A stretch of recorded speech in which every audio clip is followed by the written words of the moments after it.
Je suis militante du Hirak depuis le 22 février 2019. J'active au sein de deux collectifs. Le premier est le collectif Nour, créé dans l'élan du Hirak au sein de l'université d'Annaba avec quelques collègues.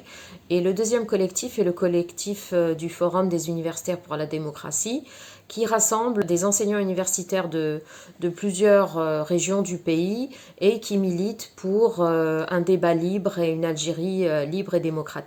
Comment je me projette en tant que femme algérienne? Eh bien, en tant que femme qui participe pleinement à la vie sociale, économique et politique de ce pays, je voudrais tout simplement que mes droits soient reconnus en tant que citoyenne à part entière. Je me projette dans une société égalitaire qui serait basée sur la qualité de notre travail, sur notre capacité à accomplir des tâches au sein de la société, sur le mérite intellectuel, mais pas sur mon genre. J'aimerais évidemment que on vive dans une Algérie dans laquelle le code de la famille tel qu'il est aujourd'hui soit aboli et que l'on reconnaisse l'égalité pour tous les citoyens et les citoyennes algériennes. Comme dans tous les processus révolutionnaires, tous les processus de changement, la révolution du 22 février évidemment pose la question de l'égalité entre tous les citoyens et en particulier la question de l'égalité homme-femme. À chaque fois qu'il y a une volonté de changement, il y a toujours des forces rétrogrades qui tentent d'étouffer le débat et de dissuader les femmes de prendre la parole.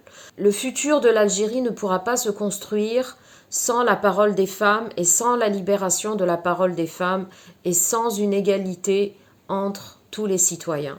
Si on se revendique aujourd'hui féministe, il ne faut pas que ça soit perçu comme un moyen de dévoyer la jeunesse, d'abandonner ce qu'ils appellent les valeurs de la société algérienne. Ce n'est pas du tout ça. Le féminisme est un mot qui est souvent mal compris en Algérie, mais en réalité, le féminisme, c'est tout simplement la lutte pour l'égalité des droits et la reconnaissance des droits des femmes en tant que citoyennes.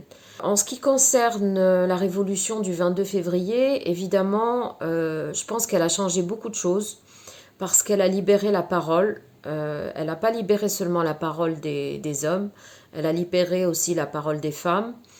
Elle leur a permis de reconquérir des espaces publics.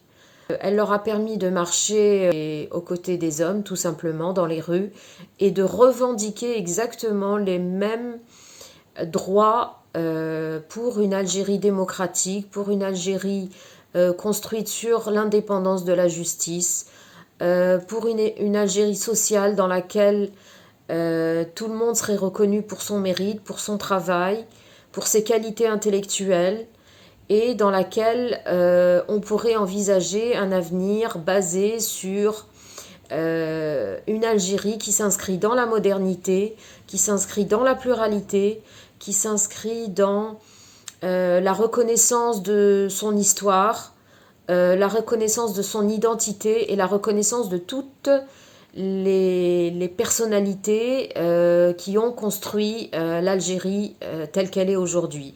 Donc ne pas oublier évidemment le combat de toutes les grandes moudjahidettes. Donc on ne peut pas aujourd'hui demander aux femmes de se taire et on ne peut pas leur demander en leur disant ce n'est pas le moment. Si, c'est le moment.